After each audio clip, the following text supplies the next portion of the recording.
first formal lesson I ever had in leadership had to do somewhat with the title of chapter number 1. The best way to be a good leader, I was told early on when I was very young, be yourself. And so I thought it was interesting when I first found this book and began to read it, and I've been using it now for a few years, that book opened up with that same phrase that I was taught early on as a young man, be yourself. But it added something to it that was not added in my class at the time. Be yourself more with skill. With skill. And that opens up to us a very interesting first chapter here in this book on leadership. So we're going to start talking about being yourself, be yourself even more with skill. So as you mature, we're going to see in this chapter that the author is telling us, as we mature, we should mature in our ability to be, there's a word we use today, authentic, be real, be authentic, but to do that skillfully, with skill, not just with personality, as we're going to see. It's not about being charismatic. Many people have great personalities, maybe they're humorous or they're just fun to be with, and they have a good sense of partnership. They like to be with people and so forth. And many people can be attracted to them. But that doesn't necessarily mean because a person is an attractive person, that person is a leader. Because you can be an attractive person and draw people to you. But now you must think about, do I have the skill to really lead those people? Do I have the desire, the compunction to really do that? Maybe we might even ask, do I have the aptitude to be a leader? Now I want to say tonight that because this is a class on leadership, doesn't mean that we're trying to push all of you in this class into leadership. Because there are many people who, and I use the word aptitude, that do not have an aptitude to be, say, the guy that's leading the charge. And all of us have to work within the context of our personalities, within the context of our abilities. And God doesn't call everybody, going back to apostolic doctrine, God doesn't call everybody to be pastors. God doesn't call everybody to be leaders. But everybody, whether your calling, your destiny has to do with leadership, everybody should understand leadership. Can you see the difference? You may not be a leader. You may not, and I'm thinking now maybe a pastoral leader or a leader in some other field like in education or wherever you happen to be working. You don't have to be the leader. In fact, many of you probably should not be leaders. And some of you may actually come to leadership because somebody votes you in or because your particular skills or talent take you into leadership, and you discover that that is a distraction to you and takes you away from what you're really called to do. There are many people, very gifted, talented people who want nothing to do with leadership because they have the desire and the ability to accomplish things, and they don't want to be sidetracked by trying to lead a whole organization. So this position of a leader is a very specialized field, and it's not for everybody. And yet you can be a very successful person, a very important person, and live a very meaningful life. So I don't think everybody should have the raw ambition to be the leader.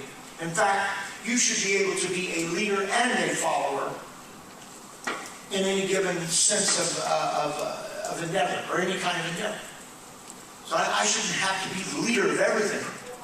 And you shouldn't have to be the leader of everything. And if I'm not the leader, I should be on the team.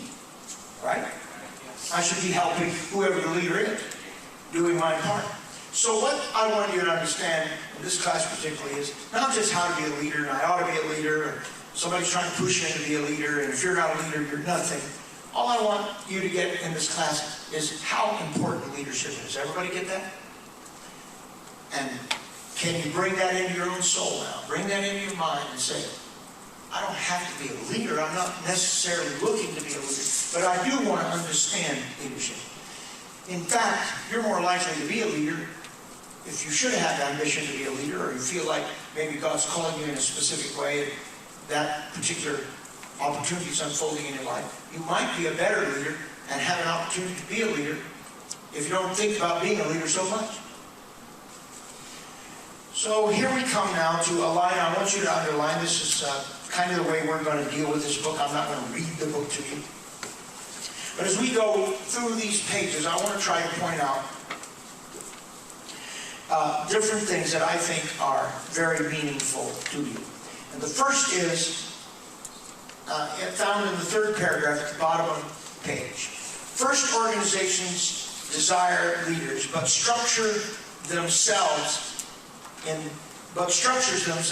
ways that kill leadership. Far too many organizations in business, in the public sector, and in not-for-profit sector are machines for the destruction of leadership. And the reason this is important because church is one of the first things that can kill leadership.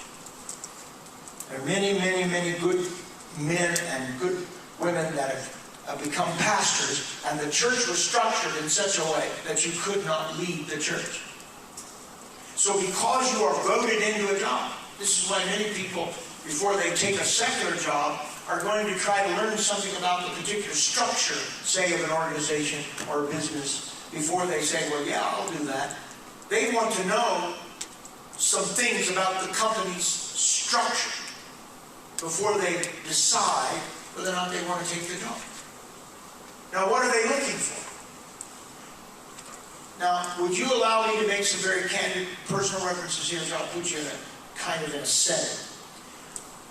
When I first came to Indianapolis, and it was also true, I was very young when I went to Muskegon. I was only, to pastor there, I was only about 20, maybe barely 22.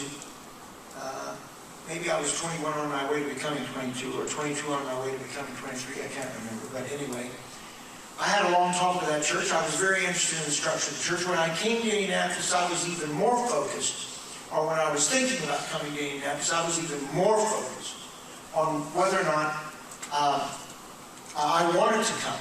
Now, what might I have been looking for in both of those cases? I want to know something about the organization. What would I want to know about the organization? Well, what did you say exactly? Do they want to be led? Oh, yeah. Do they want to be led? I want to know the organization's, let's just say, attitude. That's an easy word to use. An attitude toward leadership itself. Do they understand leadership? Now, should we be concerned about that in a church? Give me a verse that would just help us off the top of your head. Find a verse. You have those magic machines that find verses. A verse that would make you concerned about whether or not, everybody think now, a verse that would make you concerned about whether or not, as Brother Phil suggests here, this church wants to be led. This company wants to be led. You can make this applicable to a company or a church, but since we're all in church work, that interests us. Somebody wants you to come and be the leader of the youth group. Somebody wants you to come and manage a particular aspect. Maybe be the, what if I called you up someday and Brother Marcus is retired or whatever, and somebody called you up? That probably wouldn't be me. If we get to Brother Marcus's retirement, it wouldn't be me calling you unless I called you from the grave. Someone calls you up and says, well, we want you to be the leader of the school. What verse might you be thinking about when you have it in your soul? Anybody got it yet? The verse where they have itching ears. They're looking for... They heap to themselves teachers having itching ears. Yeah. Yeah, that would be good. It's not the one I'm thinking about. That would be a good verse. So you have your computer with you today? So somebody look up itching ears. 2 Timothy 4:3. You have to speak up. For the time will come. For the time will come. They will not endure sound They will not endure sound doctrine. But after their own But after their own lust lust. Shall they heap to themselves teachers having having itching ears. itching ears. So you want to know, do they want me to come and preach the truth? Or what's going on? What else might you want to know? I think you might want to be thinking about whether or not they are in favor or sympathetic toward apostolic ministry. For God hath set in the church prophets and teachers, evangelists, and so forth. For what purpose? For the perfecting of the saints. Who's got that? Have you got it? Oh, Joe, I'm sorry. I couldn't. Ephesians 4:11. And he gave some apostles, and some prophets, and some evangelists, and some pastors, and teachers, for the perfecting of the saints. Now, does this church have a feeling for that? Does this church, does these people really believe that a pastor ought to be the leader of the church? Now, I had a very good experience when I came to Calvary, because they were very well schooled, shall we say, or very convinced that that was an important aspect. In fact, the Calvary board wanted to know if I would clearly take charge of the church. Now, that was interesting, wasn't it? They wanted to make sure that I was prepared to be the pastor. They wanted to know, we want you to pastor the church. Brother Urshan pastored the church. Brother Larson pastored the church. We don't have a structure here that will work without a pastor. Isn't that interesting? Well, that was a good sign for me, wasn't it? Because I knew that they wanted somebody to be the pastor.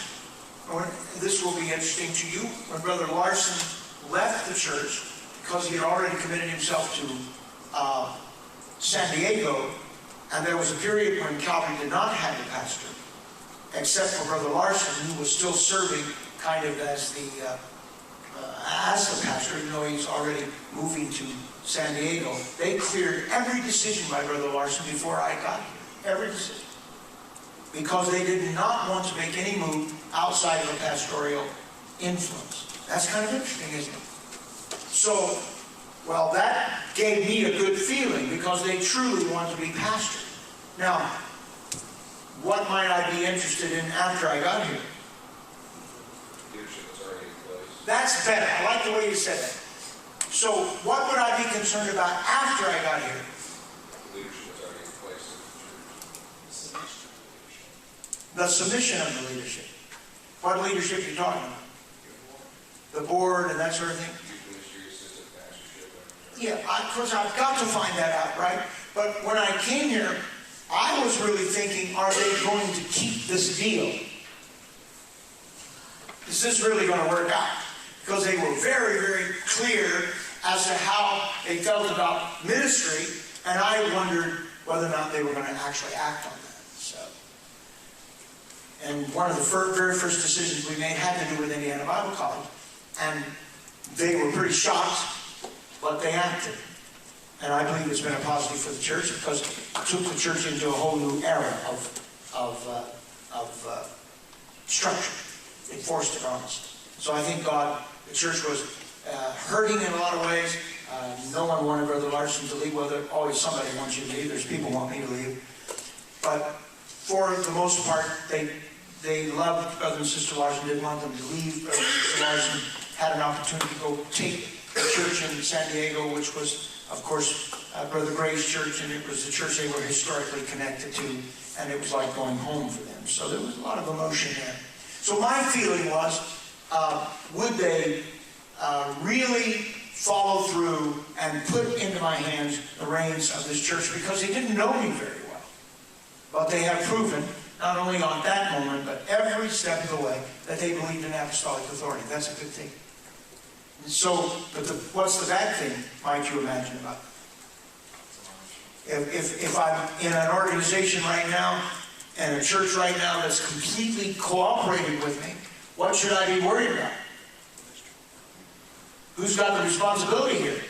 Who's going to have egg on his face? So all the mistakes that have been made in the last 20 years, guess who made them? I made them. You said, well, did you make mistakes? Lots of them. And so who had to help me and get me through? People that were submitted to authority.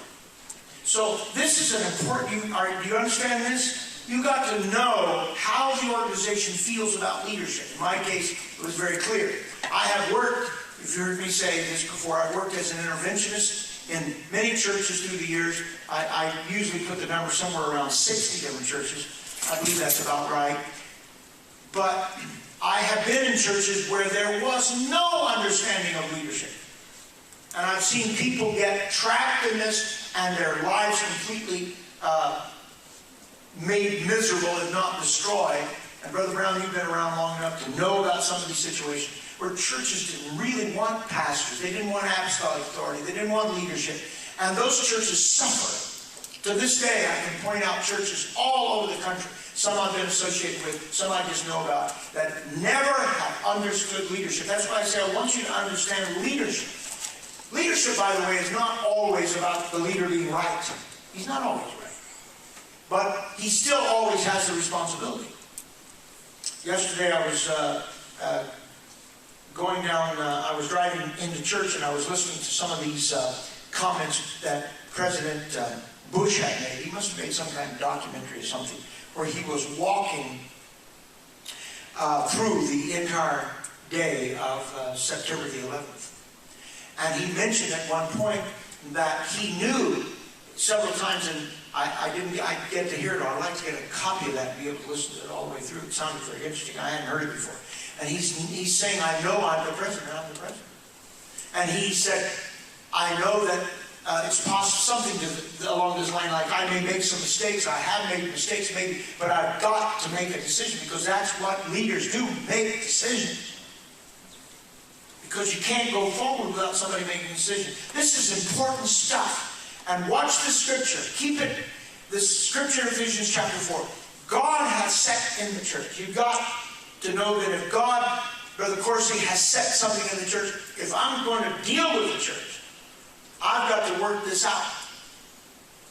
Now, can I use you as an example, Brother Corsi, because I wouldn't deal with your problems. Brother Corsi's been kind of working out at Calvary Tabernacle pastor. Brother Corsi had a wonderful situation in southern Indiana. He had a church between two bars on the same little strip there. His church, bar on one side, bar on the other side. Is that cool or what? If you couldn't find somebody to pray through in that situation, he was in bad shape. And he's got a lot of great stories he can tell you. They weren't actually door to door, but they were pretty close. Pretty close.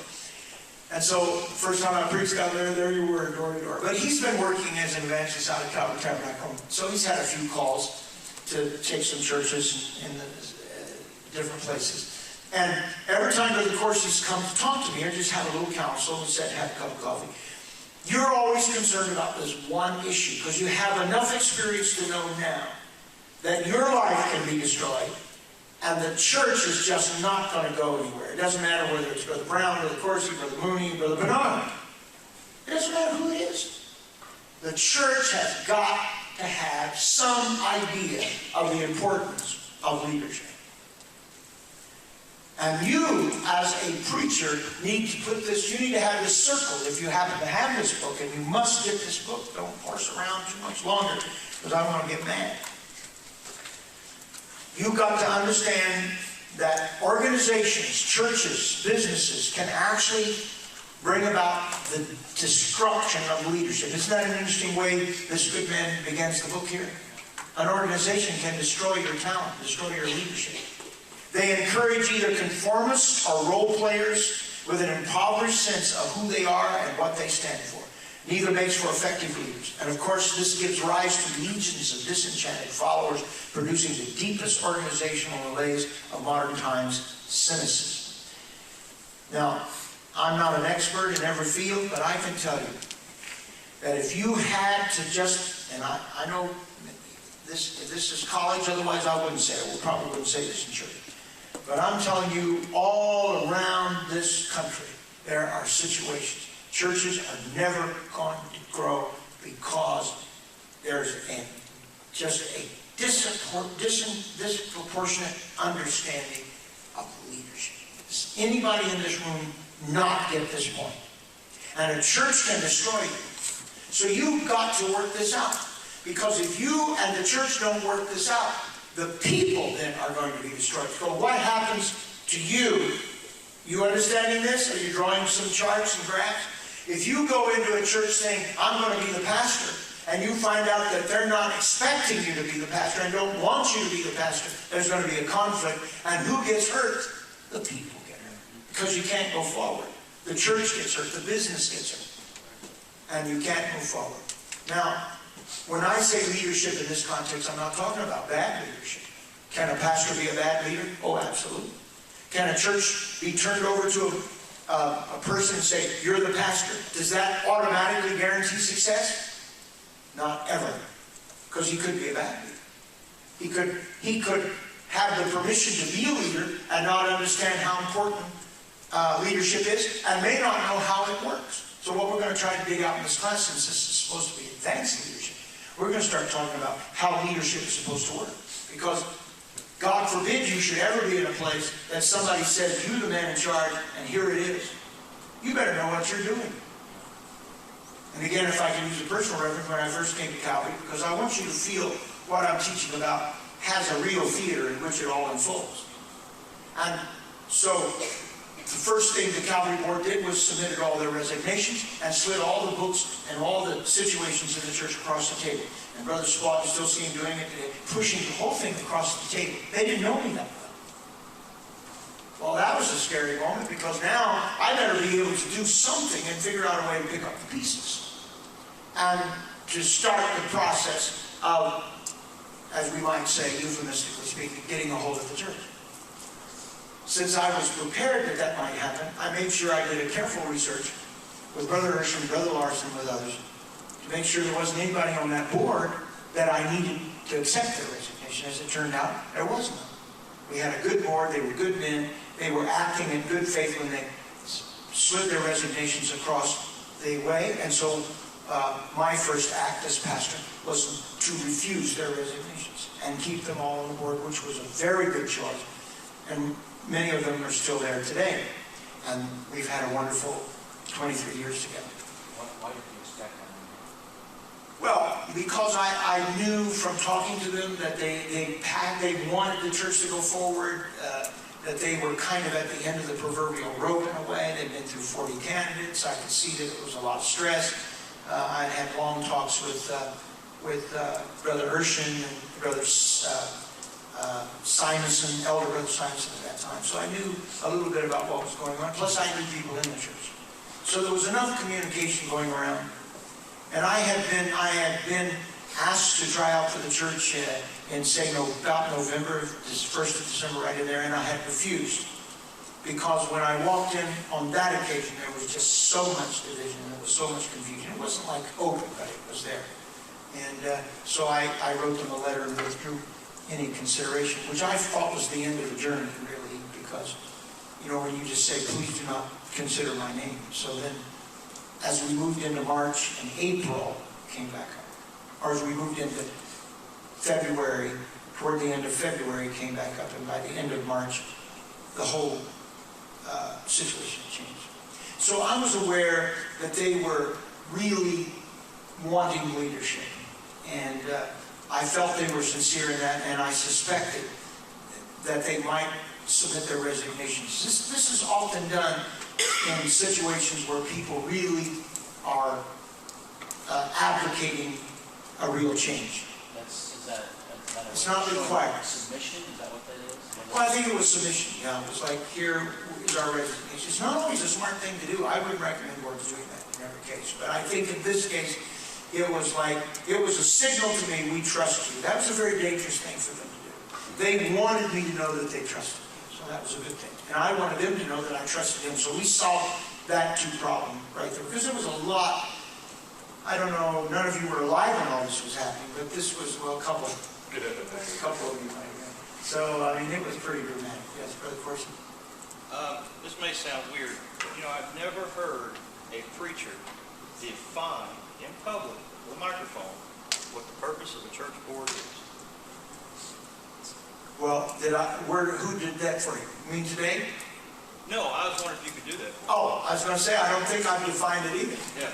Well, I think a church board, if you use the Bible